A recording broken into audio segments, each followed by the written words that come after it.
பிரியாணி நல்லா வந்துட்டுமா. மேலால நெய்யை ஊற்றி தம்மை போட வேண்டியதான். பரவாயில்ல, கலரும் நம்ம எதிர்பார்த்த மாதிரியே வந்திருக்கு, வாசமும் நல்லா தான் வந்திருக்கு. ருசி ஒரு ரூபாய் பார்ப்போமா? வேணாம், தம்மை போட்டு இறக்குனதுக்கப்புறம் பார்ப்போம். ஏக்கா, பிரியாணி வாசம் ஊரே மணக்கு, நல்லா இருக்கும் போலயே. ஆமாண்டி, இன்னைக்கு வழக்கத்தோட நல்லா வந்திருக்கும் போல. நல்லா மனம் வருது பத்தியா? வேற எப்படி நெய்யை ஊற்றி தம் போட வேண்டியதான். போடுங்க. அப்போ இன்னொரு 20 நிமிஷத்துல ரெடி ஆகிடும், அப்படிதானே? ஆமாம்மா, அதெல்லாம் ரெடி ஆகிடும். சரி. ஏண்டி, உனக்கு எப்போ சாப்பிட ஆரம்பிச்சேன்? கூட மாட இருந்து ஒத்தாசை பண்ணுவேன்னு பார்த்தா பிரியாணி ரெடி ஆனதுக்கப்புறம் வரேன். ஏக்கா, இட்லி சாப்பிட்டுட்டு வர வேணாமா? இட்லி கம்மியாக தான் இருந்துச்சு, அதான் ஒரு 7 ஊற்றி சாப்பிட்டுட்டு வரேன். ஏண்டி, எங்கதான் 7 இட்லி இருந்துச்சு. ஏக்கா, சாதம் நல்லா 7 இட்லி போதும்க்கா. இன்னைக்கு மட்டன் குழம்புன்னு சொல்லியிருக்கீங்கல்ல, அதான் இன்னொரு 7 ஊற்றி 2 சேர்த்து சாப்பிட்டுட்டு வரேன். அடி, காலையில முட்டையும் சாப்பிட்டுட்டா மதியானம் பிரியாணி எப்படி சாப்பிடுவேன்? கொஞ்சம் யோசிச்சு செய்ய மாட்டியா? ஏக்கா, நீங்க வேற மதியானம் பிரியாணிங்கிற தான் ஒரு ஈடோட நிறுத்திட்டேன். இல்லைன்னா 3 ஈடு ஊற்றி நல்லா வச்சு கறி குழம்பு ஊற்றி கட்டிச்சிருப்பேன். அடிப்பா, நீ வயிறா வண்ணம் வேலையா? இதுக்கே எது ஷாக்கு? நீங்க எப்பயும் பிரியாணியை கொடுத்தாலும் அரை ஒண்ண முடியாது, நான் அசால்ட்டா அடிச்சு விடுவேன். எம்மா, முதல்ல தம்ம போடுறேம்மா, அப்புறம் மாத்திக்கலாம். ஏக்கா, அப்ப நான் பிள்ளைய கூட்டிட்டு வரட்டுமா? சாப்பிட்டுருவோமா? இன்னும் ஒரு 20 நிமிஷம் ஆகும். நீ என்ன பண்ற? இலைய பறிச்சு வச்சுட்டு அப்படியே போய் அத்தை பிள்ளைய அவங்க எல்லாரையும் கூட்டிட்டு வந்துரு. சரி, சேர்ந்து சாப்பிட்டுருவோம். போயிட்டு வா. இதுக்கு தம்ம போடுவோம். மல்லிகா, அது பாரத பிரியாணி தான் நல்லா வருது. ஆயிடுச்சுன்னா முதல்ல ஒரு டப்பா டிஃபனில் கொண்டு போய் நம்ம பொண்ணுக்கு சுட கொடுத்துட்டு வந்துடணும். அவளுக்கு சூடாக சாப்பிட தான் முடியும். இதை கூப்பிட்டீங்களா? என்ன மல்லிகா, பிரியாணி ரெடி ஆயிட்டா?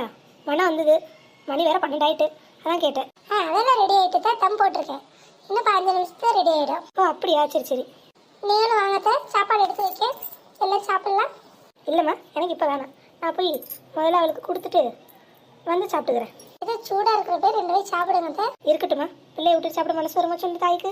நான் முதல்ல கொண்டு போய் கொடுத்துட்டு வந்துடுறேன், அப்புறம் சாப்பிட்டுக்கிறேன். சரித்தா, அப்போ உங்களுக்கு நான் கொஞ்சமாக எடுத்து டிஃபன் பாக்ஸில் வைக்கேன். சரிம்மா. நீங்கள் வேணுங்கிறத கட்டி எடுத்துகிட்டு போங்க. அடுப்பில் தம் போட்டிருக்கேன், சரியா இருக்கும். இப்போ வேணா போய் எடுத்துக்கோங்க. சரி, நான் பார்த்துக்கிறேன். நீ போ. தொண்ணு வீட்டுக்கு பிரியாணி கட்டலன்னா டிஃபன் பாக்ஸ் கிடைக்க மாட்டேங்குது. இந்த கபோர்டில் தான் வச்ச ஞாபகம் இருக்கா பார்ப்போம். இருக்கு. இதில் கொண்டு போனால் சரியா இருக்கும்.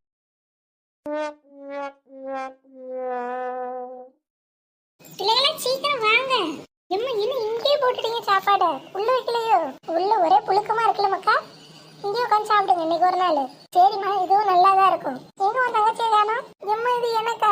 ஆமாண்டி, சரியா போட்டா அது நல்லா சாப்பிடணும், சரியா? மிச்சம் மீதி வைக்க கூடாது, அதெல்லாம் நான் வைக்க மாட்டேன். சரி சாப்பிடு. மல்லிகா, இங்கே உட்கார்றதா?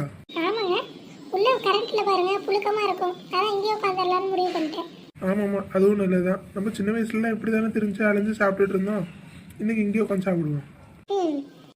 3 பேர் சாப்பிடுங்க. இதுக்குள்ளே எல்லாத்தையும் வச்சு அடக்கியாச்சு. போதும். பொண்ணு 1க்கு 2 வேலை வச்சு சாப்பிடுவா, போய் கொடுத்துட்டு வந்துடுவோம். ஆஹா, நம்ம பையன் மருமக வேற பேத்தியெல்லாம் இங்கே தான் இருக்குங்களா? இவ்வளோ பெரிய சம்பளத்தை தூக்கிட்டு போனால் என்ன நினைப்பாங்க? சாம ஒன்று பண்ணுவோம், இந்த சம்பளத்தை கொண்டு போய் முன்வாசலை வச்சுட்டு அப்புறமா இப்படியே போவோம். ஏன்னா பையன்ட்டு ஒரு வார்த்தை சொல்லணும்னா தப்பாகி போயிடும். முதல்ல முன்னாடி வச்சுட்டு வந்துடுவோம்.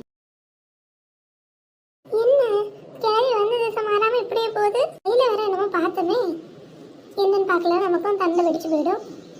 என்னென்ன பார்ப்போம். யாருக்கும் தெரியாம இந்த சம்பளத்தை இங்கே தூக்கிட்டு வரதுக்குள்ள போதும் ஆயிட்டு. சரி, இது இங்கே அப்படியே வச்சுட்டு உள்ள நம்ம பையன் கிட்ட போய் ஒரு அட்டன்ஸ் போட்டுட்டு கிளம்புவோம். அட கிளவி, இதுதான் மறைஞ்சு வருதியா? ஒரு சின்ன டப்பால எடுத்துட்டு போறேன்னு சொல்லிட்டு இவ்வளவு பெரிய சம்பளத்துல தூக்கிட்டு போகுது. இங்க வாசலே இருக்கட்டும், நம்ம போய் நம்ம பையனை பார்த்துட்டு வந்துருவோம். கிளவி, எவ்வளவு பெரிய சம்பளத்தை தூக்குது. பேசாம இதுக்குள்ள இருந்து கொஞ்சம் பிரியாணி எடுத்துருவோமா? வேணாம், அப்புறம் அதுவும் நம்மளதான் சேர்த்து வையுவாங்க. அங்க என்ன நடக்குதுன்னு பார்ப்போம். மூர்த்தி, இவன் வாங்கம்மா, உங்களை தான் நினைச்சிட்டு சாப்பிட்டேன். நீங்க என்ன சாப்பிடலையா? அப்புறம் சாப்பிட்டுக்கிறேன்ட்டீங்களா?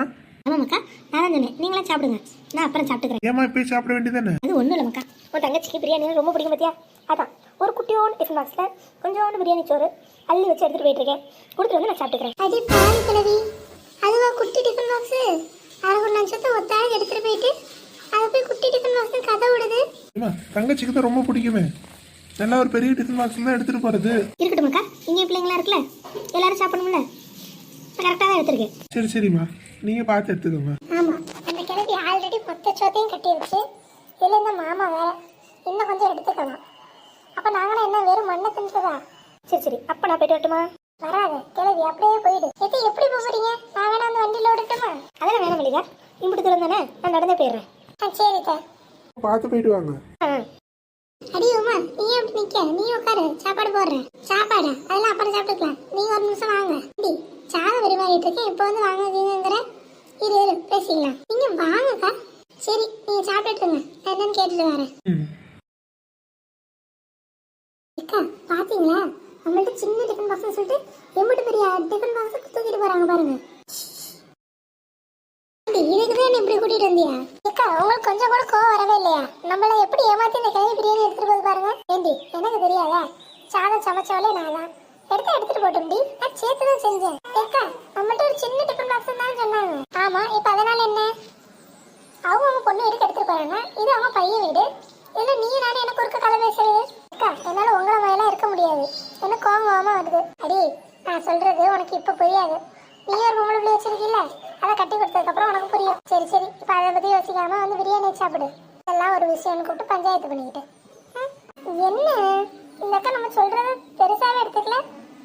ஒருவேளை இந்த அக்கா சொல்றதான் உண்மையும். சரி நமக்கு என்ன, சமைச்சதான் அந்த அக்கா, எடுத்துட்டு போயதான் அந்த கிளவி. நம்ம எதுவும் உள்ள நடுவில் நின்று அல்லல் பண்ணணும்.